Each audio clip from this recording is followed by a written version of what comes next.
we're here with a Wendigoon video. You guys have been asking me repeatedly to check out Iceberg videos by Wendigoon, and I'm horrified and excited to jump into one. So let's get straight into it. But hey, before we get started, please support the original channel. Support Wendigoon's original video. It's linked in the description below. It'd be super duper appreciated. And hey, while you're here, subscribe.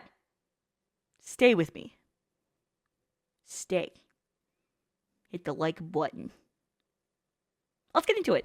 Hello everybody. Today I'm Hello. excited to announce that Christmas came early. Those of you that have been around for a while will know that I promised to do a Cryptid Iceberg over a year ago. And as more projects and things came to mind, I just never got around to it. Well, today I am making good on my word as we're going to cover the complete Cryptid Iceberg. This iceberg was assembled by someone who works at the International Cryptozoology Museum in Portland, Maine. And as Is that a real thing? Is that actually a real thing? I did not know that. you can see, it is the most in-depth iceberg regarding cryptids that I've ever seen. Way back whenever I first tried to cover this iceberg, I wanted to do the entire thing in one video, which with my... As a heads up, the only thing I know for cryptids are like Yeti, Bigfoot, Loch Ness. I might know maybe one or two more besides that, but I'm very surface level. I'm not somebody who knows much about it. So, yeah. My schedule just wasn't feasible. Because sure, while some of the things near the top, like the Wendigo or the Goat Man, are things that I'm pretty familiar with and can research So the Wendigo I only know because his username. I actually did not know about it prior. easily, the bottom tiers of this iceberg are things that before research, I'd never even heard of. So rather cool. than waiting for the entire Leviathan of this video to get put out at the same time, instead, I'm going to be releasing it in parts, hopefully over the course of December, and then after all of the parts are complete, compile it into one supercut, same as I did with the conspiracy theory iceberg. Now, it's also... 9 hour, 30-minute long video? Whenever this channel hits 250,000 subscribers, the day it hits that, I will do the 9.5 hour long Wendigoon video reaction. But we have to hit a 250,000 for me to do that. That is such a time commitment. We'll be doing like a 12 hour to 13 hour long stream probably, because I talk too much.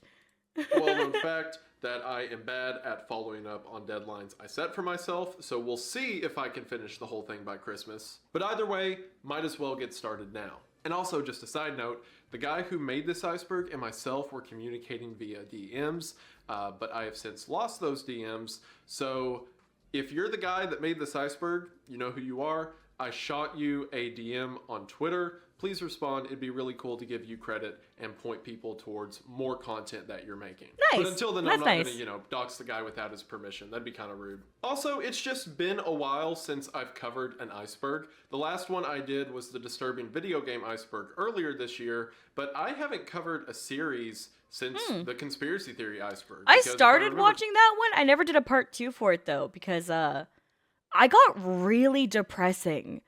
Like, at the end of that video, I was talking about some heavy shit. And I was like, you know what? I think I'm mentally too depressed to continue this video. I might finish it at some point, but I was like in a bad mental state to keep going. Because I was kind of self-spiraling. It wasn't even the video itself. It was kind of just a me issue. So, just wanted to give you guys an update about that one.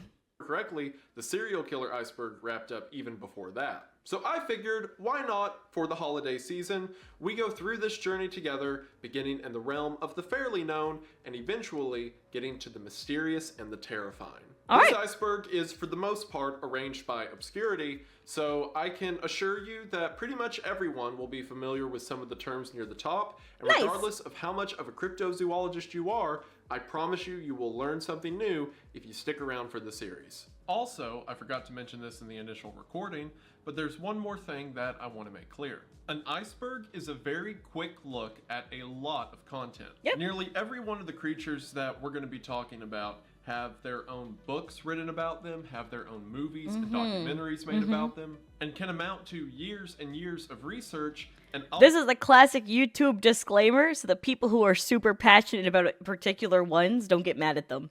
There's gonna be people who are super passionate about Bigfoot who are gonna be like, oh, you didn't talk about this incident that happened. And it's like, okay, bro, okay, buddy. Just enjoy the ride, bro. It's okay. I'll be covering most of them in half a minute. Like any iceberg video, I'm covering an ocean's worth of content that's only a few inches deep. Yep. This series is by no means a comprehensive look at all of these creatures. Good job. And I don't intend for it to be. Instead, fight it's off those more YouTube of a commenters. Wikipedia or starting point for a lot of this lore. So if any of these creatures sound cool to you, I highly encourage you to do some research yourself, because really, it's a lot of fun. Also, for someone whose YouTube channel is named after a cryptid, there is a suspicious lack of cryptid content on the channel.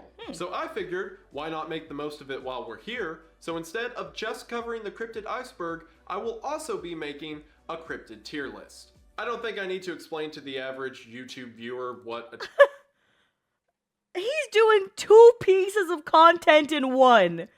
He's giving us an iceberg tier list video. The algorithm eats this for breakfast, lunch, and dinner, bro. The algorithm is fed. Oh, hell yeah. It's your standard A through F ranking system, with S being supreme overall. Just think of S tier as a sort of A+.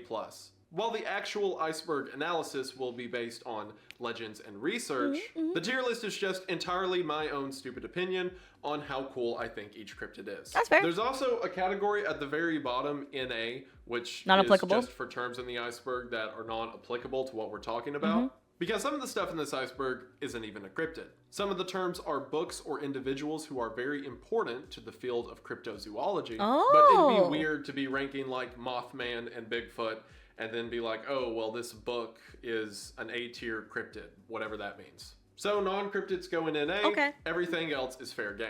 And for those who are uninitiated as to what a cryptid is, and if you are, I am so sorry for what you're about to experience, but the short definition is that a cryptid is a creature whose existence is widely debated. This applies to things you're probably thinking of, like Bigfoot or the Loch Ness Monster, but also applies to things that were at one point believed to be extinct, like certain species of fish or primates, which we'll talk about through the series. I did not know about this definition. I just kind of knew of like cryptids on a base level of just like the generic ones that you know about in life. But I did not realize, okay, that's actually cool. Basically, any animal or creature that you can think of that exists within the realm of theory is likely a cryptid. And I, for one, am so excited to talk about them today, and hopefully you are too. Yeah. It's been a while since I've covered an iceberg, especially one this long. And I know that some of you only enjoy videos that are related to real life events, some of you only enjoy content that is related to the realm of fiction, and the world of cryptids kind of combines the two in a perfect way. Honestly, I just like anything he makes. The way he articulates and gives information is very cohesive and something that my brain finds soothing. So, I think so. Go off, so King. Hopefully there will be something in this series for everyone, and above all else, hopefully you enjoy. A couple things I want to get out of the way before we get started. For one, The Red Thread, the podcast that I began with Critical and Jackson Clark, has been doing phenomenal. Oh. We only have one episode out, and it's doing great on Spotify. Huh. You can listen to it on Spotify, by the way. And on YouTube, it has nearly 500,000 views, which for a first episode blows my mind. You guys have been incredibly generous, That's crazy and it good really does mean numbers. the world.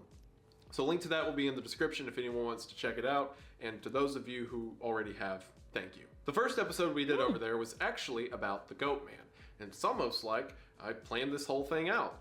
I didn't, but it's almost like I did. Okay. And we are trying to get the first episode of the other podcast that I began with Meat Canyon, Creepcast. The first episode of that should be out end of this week. He's doing so many podcasts. What? Okay, I'm definitely going to watch the one with him and Meat Canyon, though. I feel like their rapport is just so good. That's probably going to be the one I'm going to listen to the most out of the ones he's in. Both of those will be linked Though in the I love description. Charlie, And but... again, thank you all so much for the support that you've already shown. It means the Papa world. meat! Also for the holiday season, I have a very special treat on the way. And that treat is this guy. Not that guy. This guy. This one right here. I'm not going to show him off on camera yet, but those of you who follow me on Twitter already know who he is, and he will be available on December 1st. So stay tuned. Hey, it's December 1st. Hey.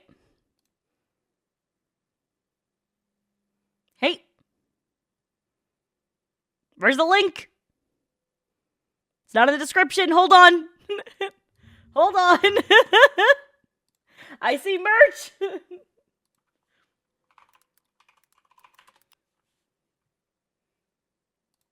Pause, champ. Where? It's so cute. It's so cute. Look at his U2s. Oh my god. I'm getting it for Christmas. I'm telling my fiance I want this for Christmas. This is what I want. This is what I want. This is what I want for Christmas. Oh my god, it's so cute. Okay. For that. Okay, that was a little mean. I'm sorry. Also, before we get into a massive series of things that I enjoy but probably shouldn't because it definitely affects my mental health for the worst in the long run, let's talk about something that I enjoy that affects my sponsor! mental and physical health for the better in the long run. Sponsor! Yeah. But before we dive into this rabbit hole of weird, I want to talk about something that's weirdly good for you, and that is today's sponsor, who we've all come to know and love, AG1.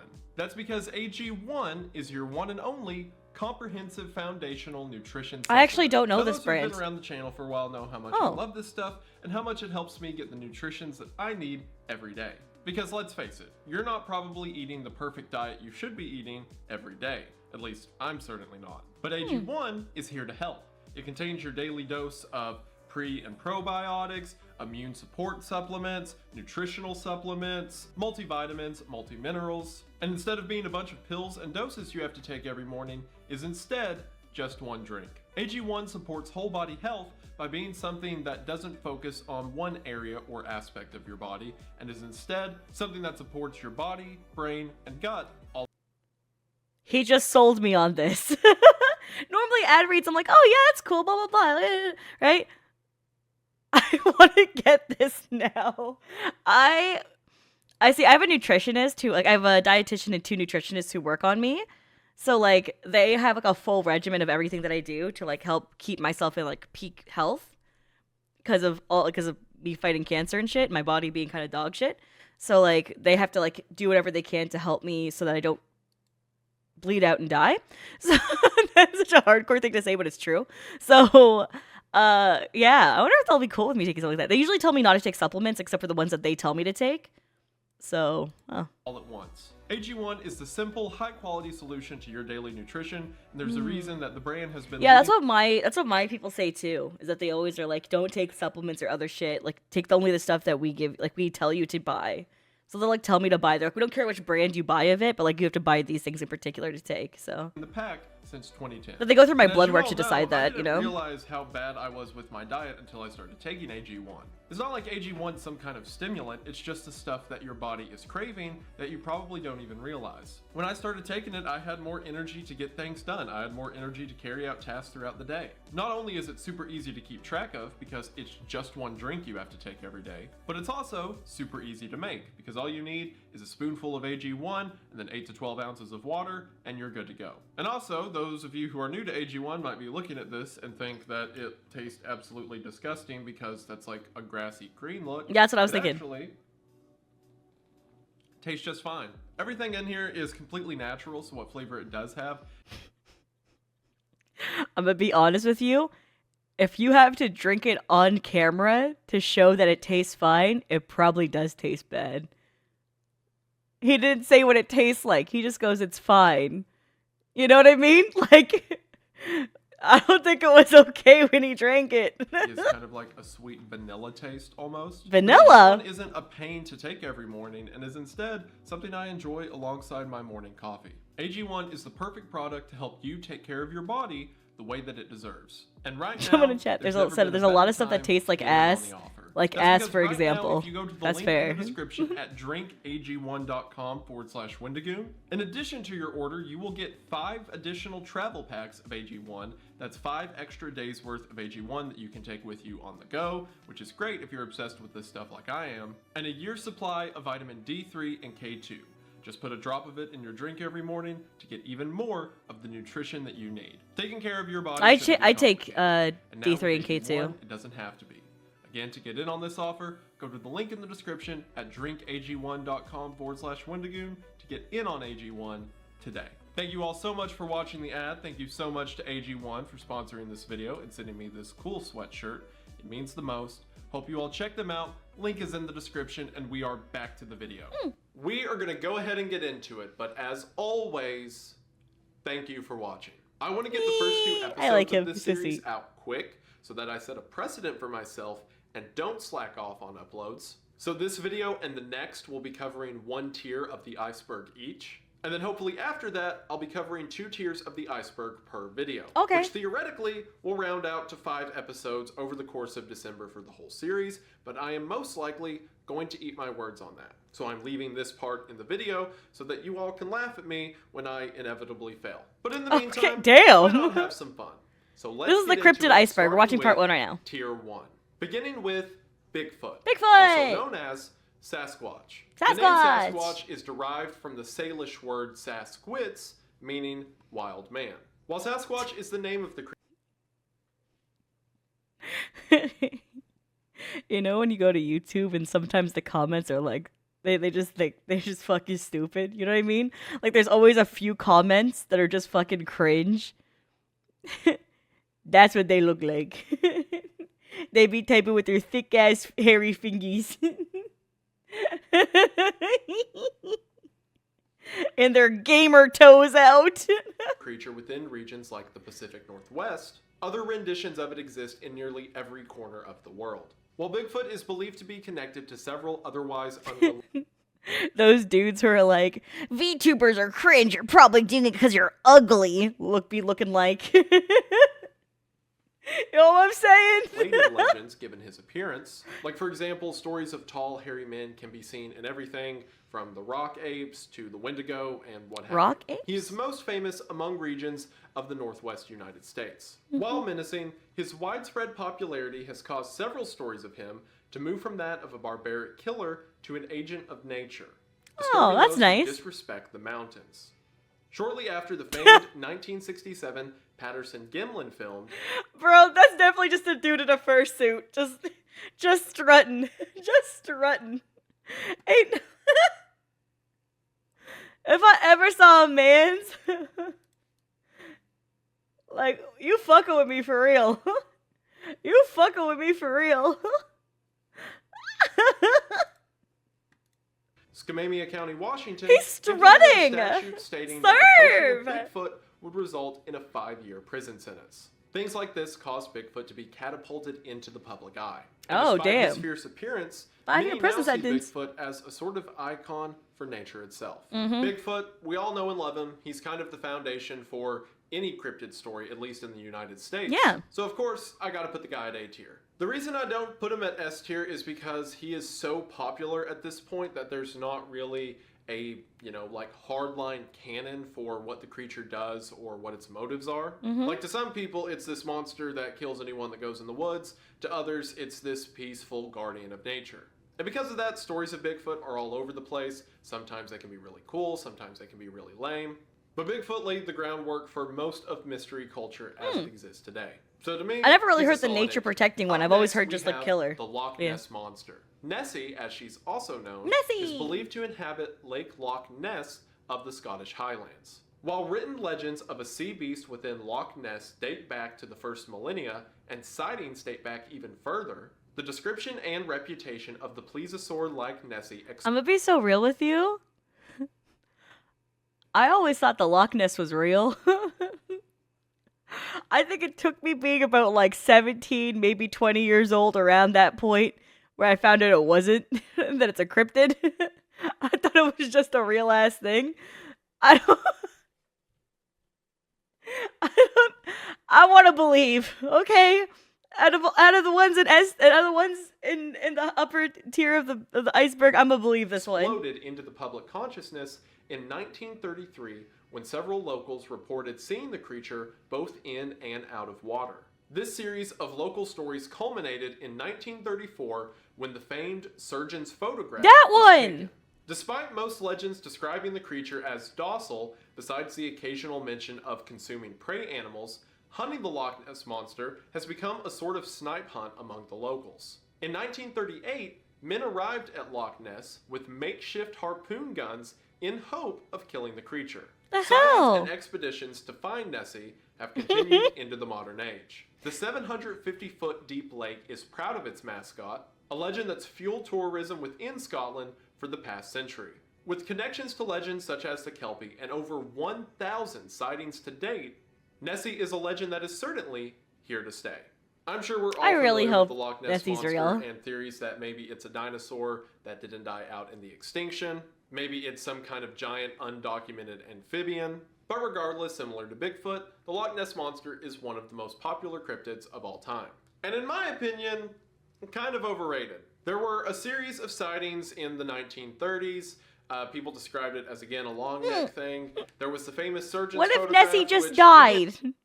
What if Nessie just passed away? Maybe that's what happened. That's why we can't find Nessie now. And got very popular, but years later was revealed to be a definitive hoax. And there's just not really that many, like, cool stories or, like, cool things people do with them. People just show up to the Actually, lake that's and they're very like, true. "Oh, I don't saw, really know any cool you know, stories the with Nessie. dinosaur thing," and I think there's a everyone's like, movie "That's that had cool." Nessie in it, though. And That was, like, that's it. popular, like, It in, like, doesn't go anywhere after 2005-ish, that. I think around Nessie's there. kind of cute, I don't remember which one it but was. That doesn't really qualify for any of the top tiers. So, middle of the line. Next up, we have Mothman. The Mothman of Point Pleasant, West Virginia, is a monster as beloved as it is menacing. The legend began in November of 1960. I'm sorry, that's a sleep paralysis demon for sure. Oh, hell no. When two young couples spotted a large black creature with glowing red eyes and wings just outside of a decommissioned military munitions plant known as the TNT area. The creature chased the teens back to city limits. Sightings continued across the region until in December of 1967 when the Silver Bridge, a massive roadway connecting West Virginia to Ohio, collapsed, resulting in the deaths of 46. Yeah, I know I froze. I was trying to not say anything while I froze so no one would notice. Damn it. You guys noticed. I was like trying to stay silent during it to see if you guys wouldn't notice. Shh. Yeah, my tracker crashed. People. Legends began to arise that Mothman himself was spotted at the bridge just before it collapsed. Yep. As such, the mythos surrounding Mothman shifted from that of a monstrous killer to that of a benevolent harbinger. Likewise, Mothman's public image is mostly that of a wise herald of the natural world. Alright, so for one, to get it out of the Okay, that one I don't believe in. But he's kind of cool. way, Mothman is S tier. because What?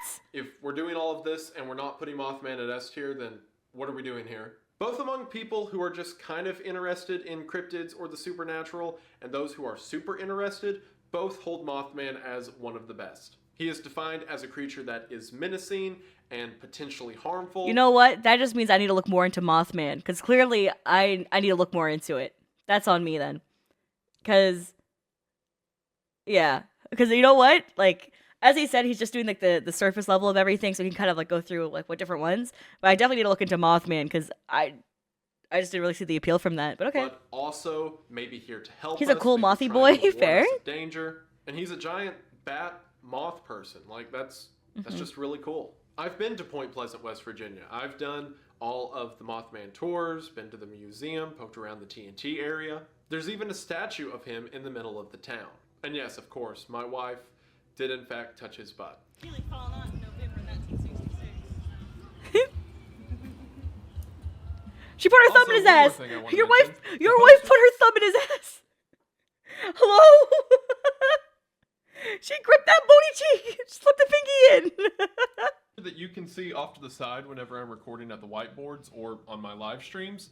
The poster that has Bigfoot, Mothman, Braxy, and an alien on it. What's This poster Braxy? came from the Mothman Museum at Point Pleasant, West That's Virginia. cute. You know, just in case my crippling hyper interest wasn't apparent enough. Mothman is one of the most beloved cryptids of all time for good reason. Next up, we have the Kraken. The Kraken, or giant squid, is a legend that predates that of nearly any other cryptid. For as long as humanity thank has traveled God. the sea, I was gonna show me like one of those really hyper realistic picture things. Oh, thank God. It's just a little sketchy. Oh, we're good. Powerful enough to pull down entire ships. Oh, sorry. For those of you guys who might be new to the channel, I have an insane fear of open water that I've been trying to slowly get over. And when I tried to get over it, I ended up throwing up on stream and having to end stream because I started crying.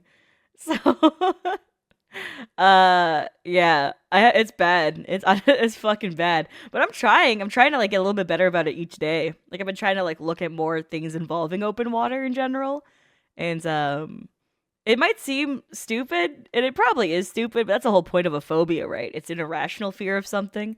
So, but I'm trying to get better at it, which is cool, and a little mentally exhausting. I'm doing it off of stream usually though because I don't really want people to. I don't really want that to be content, me freaking out. That doesn't feel fun to me. So, yeah. But I'm trying. And one day we'll try playing Raft. Because that's open water. The most popular of these legends is that of the Kraken, a squid-like creature that was originally transcribed around the mid-18th century. In recent years, the Kraken mythos seems to be less fiction and, if anything, exaggeration. While stories of naval vessels being pulled to the depths cannot be confirmed, modern findings like that of the colossal squid give credence to what was otherwise tall tales of superstitious sailors. Given the rapid deterioration of ocean wildlife in the modern age and we could make so much food out of that. Marine biology, the Kraken is less a cryptid and more a chilling reminder of what was or might still be out there. That's what I'm saying, right? Because we don't know what's deep, okay? We don't know what's deep. It could definitely be down there. Super deep. Just saying. It's an interesting one. Sure, the first time it was written down was around the 1700s, but legends of sea beasts and monsters that destroy ships are as old as sailing has existed. And then, as science begins to find things like colossal squids that are still alive, who knows what was roaming the oceans 300 years ago? That's what I'm We know saying. that increased transportation across waterways has caused all form of marine biology to go further underwater to hide from the commotion caused by ships. Yup. So what was roaming the top of the waters several hundred years ago? What might still be out there, only a bit deeper down? The Kraken's an interesting one. It's hard to argue that it's entirely fictional or entirely a cryptid, but it serves as a chilling reminder for several unidentified species of creature. Dude, I realize I believe in the water ones. I realize now I always believe in the water ones because I have a fear of open water, and now it's kind of tying in together. Before. Next up, we have the Yeti, Yeti! also known as the Abominable Snowman. Abominable the Yeti Snowman. is a Bigfoot synonymous creature hailing from the Himalayan mountain range. I always see white depictions of it. I don't think I've ever seen brown depictions of it. Tibetan folklore describes different variations of the creature, ranging in color from black to brown to white, and in height from 3 to 15 feet tall. From footprints and stories discovered by the British in 1921 along the foothills of Mount Everest, the term abominable snowman was born, and with it, legends of people being lost to the rage hidden within the fierce snowstorms of the mountains. While some Tibetan cultures view the Yeti as a sort of spiritual guardian, most see him as an agent of death and violence. Sightings of large footprints, tribal relics, and massive figures along the Himalayas keep the legend alive to this day. That's the Yeti cool. has an intricacy that's probably surprising to a lot of people that just see it as a Bigfoot transported over to Asia. The Tibetans have legends for different kinds of Yetis, those that are violent to people, those that are passive to people. But the majority of people who spend enough time at the foothills of Everest will report finding remains or footprints that are just a little bit out of character. Or you'll hear stories of explorers seeing someone on a far-off mountain range who appeared to be just a bit too tall. The Yeti is in a particularly mysterious They just see my fiance in the distance. He's just a bit too tall. That motherfucker, he says he's 6'4", he's really not. There's no way, because I have other friends who are around 6'3", 6'4", and he is much taller than that. And I think he's just a liar when it comes to his height. I definitely think he's taller than that. But he keeps saying he's 6'4". I think it's more than that. It's part of the world. Then again, I'm way down here. It's holds 5'4", several so mysteries as that's well. fair. So I'm giving it B tier. Again, this is all just my own opinion, and the only thing that really holds it back for me is because, as an American, it really is just snow Bigfoot. The next term on the iceberg is the thylacine, which, also known as the Tasmanian tiger, was a species native to Tasmania, New Zealand, and Australia. That's cute. At one point, there existed large populations of them across the continent, but the last known member of the species died in the 1930s. They were a pretty weird creature. They kind of looked like a sort of Wolverine dog thing, but they were marsupial, and they had like the marsupial pouch. They could also open their jaws like really wide, near 90 degrees. The reason that the thylacine's on this iceberg is because it's an example of a weird and unique species that died out in the past century. So while it does give credence to some other cryptid legends, I have to put it at non-applicable because, I mean, it's just a species that is now dead. Okay, so that's fair. Next up, we have the skunk ape. The skunk ape is, in effect, the Bigfoot of the Everglades. No, that's you guys, because you're stinky. You're stinky! That's you! You're skunk ape! Stinky! The key trait that separates the skunk ape... He's got shaved nipples! He's got shaved nipples and a happy trail shaved! Ain't no fucking way! And he gives head. He got his knees cleaned, his tummy trail done, and his nips. Oh my god, he gives head. He be sucking crack. Adjacent creatures is the presence of a strong, ghastly odor that emanates from the creature, hence giving it the name. Smells like my Twitch chat. Skunk ape.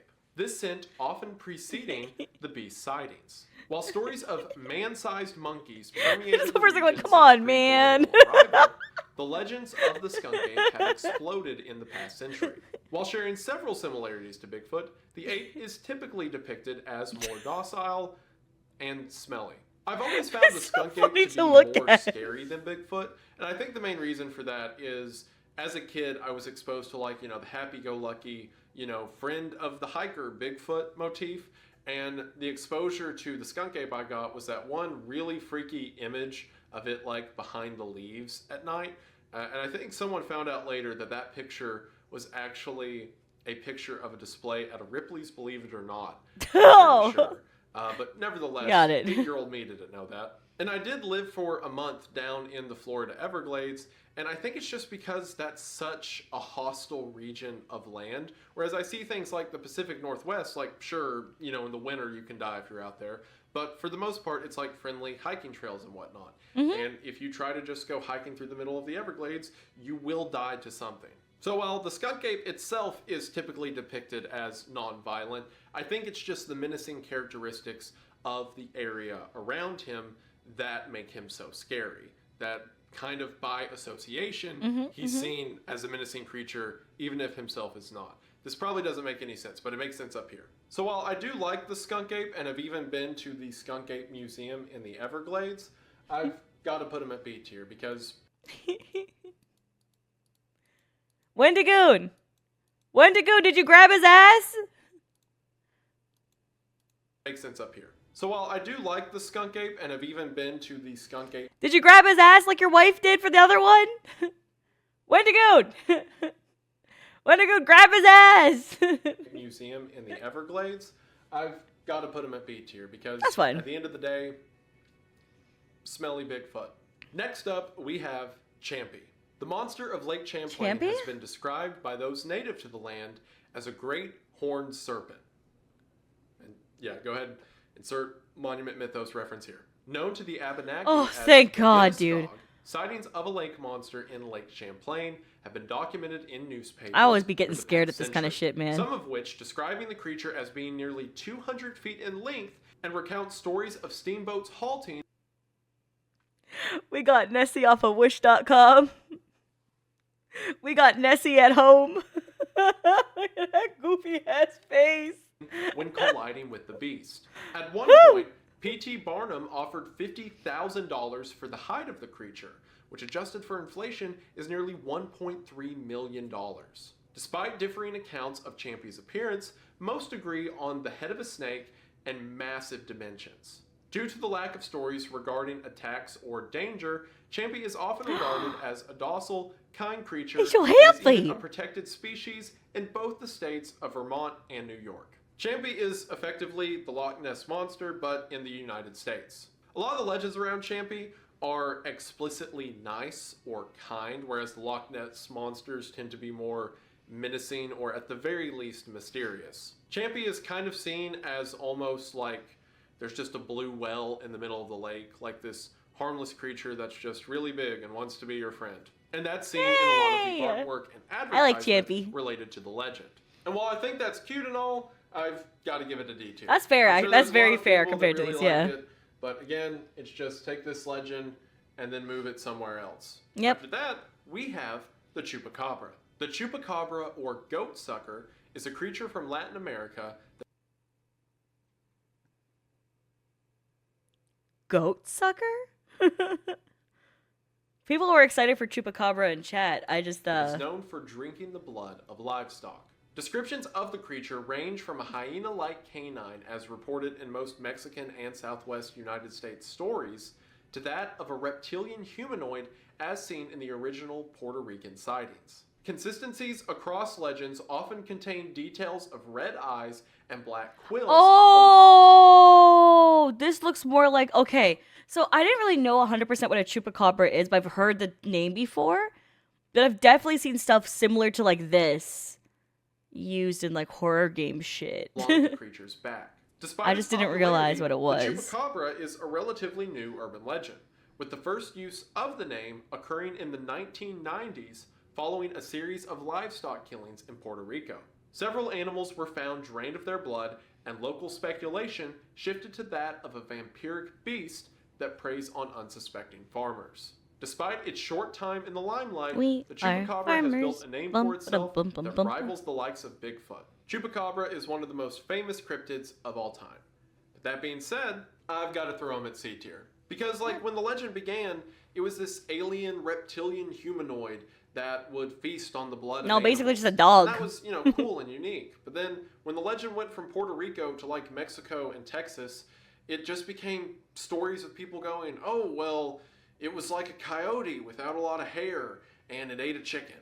And so it's like, what if it was just a coyote without a lot of hair? Yeah. And then most of the stories and sightings around it got pretty generic. Most of the time, it can just be written off as a dog. But I do have to give it some points That's for what I said. popularity. Also, I forgot to mention this, but when I was in the 8th grade, we had a class presentation where we had to study some kind of historic event and talk about all of the stories and legends around it. So the normal people in my class covered things like, the Titanic or World War II, and I did a report on the Chupacabra. So I guess I was always destined to wind up here. No, Next up, I we love have that. The jackalope. The jackrabbit Jackalope. is in many regards the first Americana cryptid. The creature is simply a This looks like one of those AI generated images where they combine two animals. You know, like how Logan Paul did a thing called Crypto Zoo? And it would just combine two animals together. Does it not give you this energy, bro? jackrabbit with antlers. Early settlers would tell tall tales of horned rabbits seen on the fields of Wyoming. The myth exploded in the 1930s when a man named Douglas Herrick, as a joke, taxidermized a set of deer antlers onto a jackrabbit mount. That's so He funny, sold though. jackalope mounts to several businesses in the American West, and the legend became a sort of in-joke among the locals. That's cute. Outsiders were warned to beware the dangerous creature and to guard their legs. Stories of jackalopes singing with travelers by the campfire, or only being able to breed during lightning strikes, the explanation for their scarce appearance, were very common. The jackalope became a sort of snipe hunt, and among the first American legends.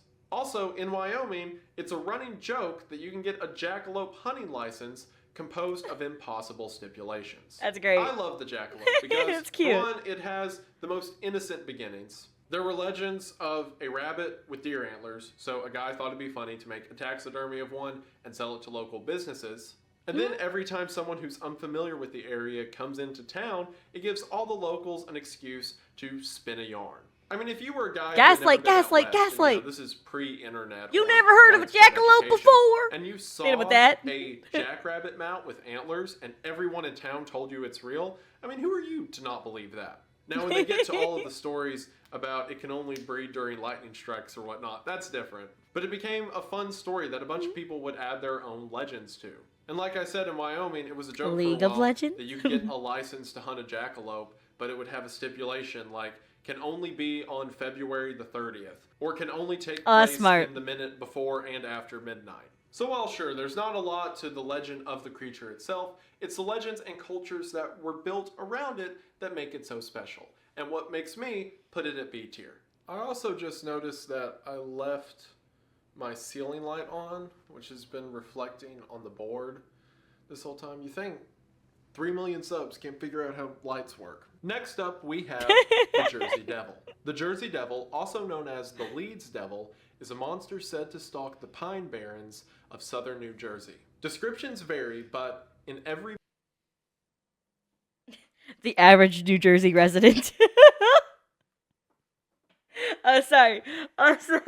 Oh, I spent so much time in Jersey. Got family there. That place is ass. Have you ever driven on those roads? You know how many potholes those fuckers have? Why? Why does no one fix those roads? They're so dog shit.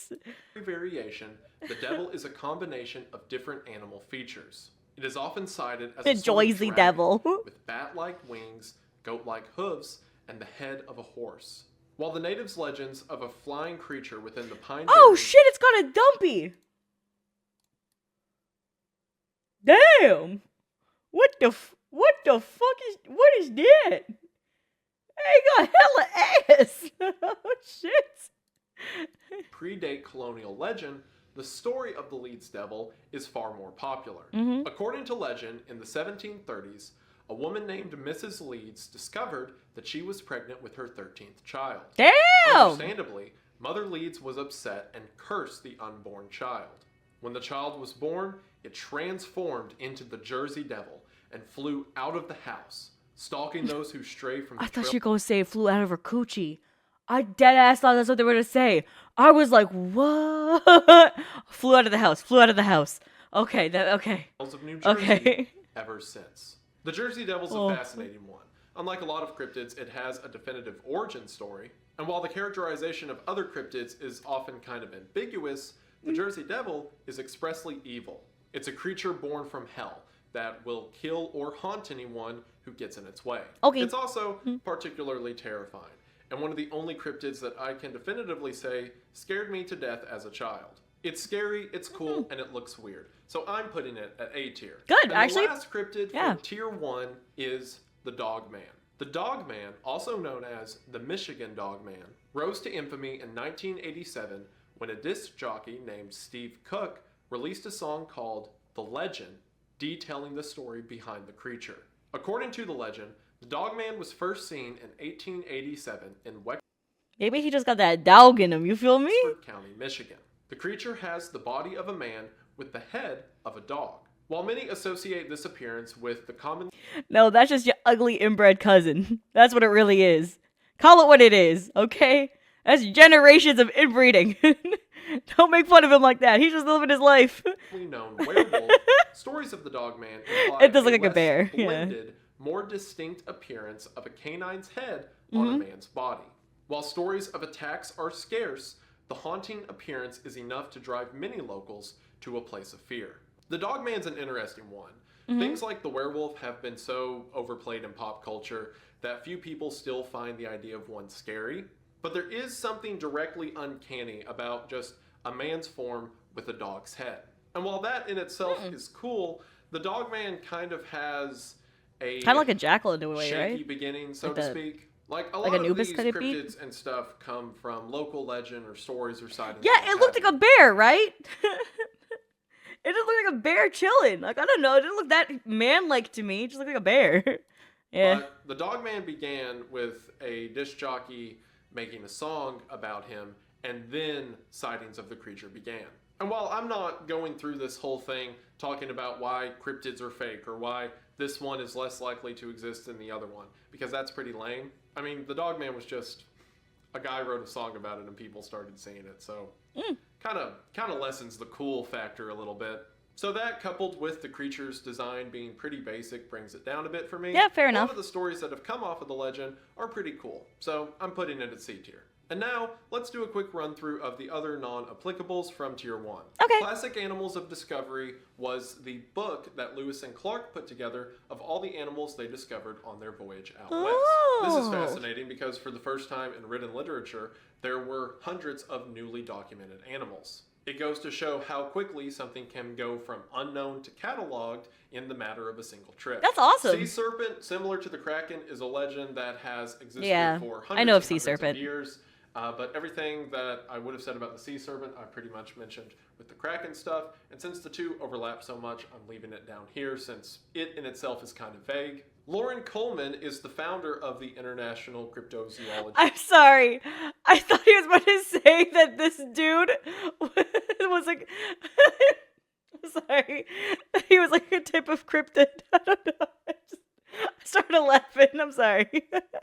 I like forgot for a second that we're doing the non-applicable. And he's also foundational in a ton of cryptid legends. Like some of the stuff we're going to be talking about later on Okay. was named by the guy. And he's done more for the cryptid community than probably anyone else alive. You'll be hearing more about him later on in the series. The Fiji Alright. mermaid is the original cryptid hoax. Oh, People took Jesus. the torso of a monkey and stitched it to the tail of a fish and told people that they had found mermaids. Josh Gates, the That's host creepy of as the show hell. Destination Truth, goes into cryptid sightings and exploring cryptid encounters. The coelacanth is a species of fish that was believed to be extinct. Ain't no way Chad said a cryptid is a white man. That's crazy. Shut up, Chad.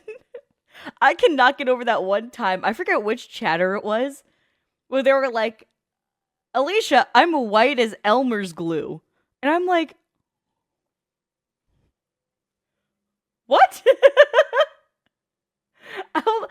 That lives rent free in my head. That's crazy. That was you? Holy shit. That actually lives rent free in my head. Like, it's so crazy. Like, someone else replied back saying, I'm as white as mayo. I'm like, what is happening? Like, there was so much excitement in it. I love that for y'all. I love that for y'all. You'll go off. You know what? Live your best life. I can't believe no one said marshmallows yet, though, right? Be proud, I guess. I mean, as long as you're not offending nobody, be proud. Yeah. For tens of millions of years until they were found alive in the 1930s off the southern coast of Africa. An example of how things we believe could have been extinct for times long before us can simply pop up and rewrite our understanding of biology. A common occurrence you're going to see throughout a lot of the possibly extinct species we're going to see through the rest of the series. Expedition Everest was the Disney World attraction that featured a Yeti and helped popularize the Yeti in American culture. Oh! And finally, the TV show Finding Bigfoot. I do know The that TV show. where they set I do out know that to find show. Bigfoot and still haven't found him, although the show itself is very funny. There were a couple more terms on Tier 1, like the I'm Patterson. sorry. I'm white and delicious as milk. I turned my head to see that. I don't know. I love you guys. That's right. Be proud of who you are. That's dope. Love that for you. Gimlin film that I mentioned with Bigfoot, or the surgeon's photograph that I mentioned with the Loch Ness Monster, but I already talked about those, so they don't need to go up here. And with that, we have the end of Tier 1. If you're familiar with That's fun. cryptozoology to any degree, then you've probably already heard everything I talked about today. But this serves as an excellent introduction to the series. We talked about a lot of the common I'm excited ones, for what the cultural second impact level of is, it. and you all have a feel for how the rest of the series will go. I know he has the video out already, I just gonna haven't get seen it started yet, on 'cause editing this, I only and watched this then one now. immediately get into research for the second video, which will hopefully be up in a matter of days after this one comes out. Because from here, we just have a whole lot of weird. We've dipped our toes into the shallows. Join me in the following episodes of the series as we dive into the deep end. But for now, for those of you who have stuck around this long in the video, I just want to say thank you for watching. I know Thank you this for creating is content! an egregiously short video compared to my normal timestamps, but again, if I didn't break this series up, it was never going to happen. So hopefully you all enjoyed this introduction to the series. I did enjoy and it! I promise that more parts are on the way. But again, Link for in now, the I description just wanna below say is the original thank you video. all so Support much it, for watching. please! Check out the 2 podcasts. The Red Thread episode about the Goat Man is already out. Link to that, as well as the Creepcast channel, will be in the description. Oh yeah, if y'all don't have the time to listen to the Creepcast one with Papa Meat and Wendigoon, I'll probably listen to it on my own time off of stream and shit. And if you want to know if it's like worth watching or not, I'll let you know. For those of you guys who might not like want to watch it yourselves, I got you. Be on the lookout for this guy December 1st. If it's worth it, I'll let you Hopefully, know. I will You can have go check it out yourself. part 2 of this video For those of you guys who coming don't have the out time to same day, put an so hour I'll into remind it. you then. But if not, check him out December 1st. And I believe that should do it for now. Let me know what you think about this series in the comments. If everyone yells at once that they hate it and they want me to do something else, then I'll probably do that. I love it! But if you enjoyed, let me know. And if you disliked, let me know. Otherwise, I hope you enjoyed, and that should do it for now. But I just want to say, thank you for watching. I hope that you enjoyed, and I will see you in the next one. Bye! There we go. I said I love this the and show thank is- you for teaching us again. Good. Comment for the algorithm. Anyways, thanks so much for watching, everybody. We'll catch you in the next one. Thanks for your love and support always. Don't forget to check out Wendigoon and his channel. I'm subscribed to him on my main YouTube. This is my second one, so I just don't have anyone subscribed to on this one. But yeah, thanks so much for watching. Thanks for being awesome. Thanks for being you. And we'll see you in the next video. Bye.